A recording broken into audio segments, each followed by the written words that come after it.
Tinder bumble மாதிரி dating வெப்சைட்ல இருக்கிறவங்க மொத்த டேட்டாவும் ஒரே நாள்ல வெளில வந்துருச்சுன்னா என்ன நடக்கும்னு யோசிச்சு பாத்துருக்கீங்க. ஆனா நிஜமாவே இப்படி ஒரு வாட்டி லீக் ஆயிருக்கு. 2015 ஆஷ்லி மேடிசன் ஒரு டேட்டிங் சைட் இருந்துச்சு. இது நார்மல் பீப்புளுக்கான டேட்டிங் சைட் கிடையாது, கல்யாணம் ஆனவங்களுக்கு மட்டுமே யூஸ் பண்ற ஒரு டேட்டிங் சைட்.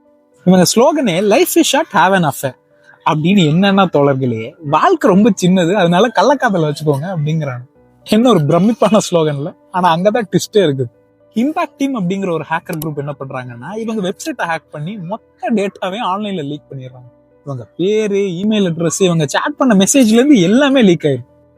பொலிட்டீஷியனு, செலிபிரிட்டி, சிஇஓ, ஏன் சர்ச் ஃபாதர் கூட இந்த லிஸ்ட்ல வந்தாங்க. இந்த லீக்ல யார் யாரோ மாட்டினாங்க. நிறைய கல்யாணம் முடிஞ்சே போச்சு. டிவோர்ஸ் ரேட் எல்லாம் பீக்ல போயிட்டு இருந்துச்சு. இன்ஃபேக்ட் 1-2 பேரு அசிங்கம் தாங்க முடியாம சூசைட் கூட பண்ணிட்டாங்க. நீங்க இந்த பல நாள் திருடன் ஒரு நாள் அகப்படுவான்னு கேள்விப்பட்டிருக்கீங்களா?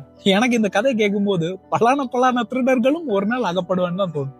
இந்த கதையை கேட்டதுக்கு அப்புறம் தான் ஃப்ரெண்ட்ஸ் எனக்கு ஒண்ணு தோணுச்சு. நம்ம ஊர்ல இந்த மாதிரி ஒரு டேட்டிங் சைட்டை ஹேக் பண்ணி லிஸ்ட் எல்லாம் வெளியில விட்டு உங்க பார்ட்னரோடய ஃப்ரெண்டோடய பேர் அந்த லிஸ்ட்ல இருந்துச்சுன்னா நீங்க என்ன பண்ணுவீங்க? அவங்கள மன்னிச்சு விட்டுருவீங்களா, இல்லாட்டி துண்டா கட் பண்ணிடுவீங்களா?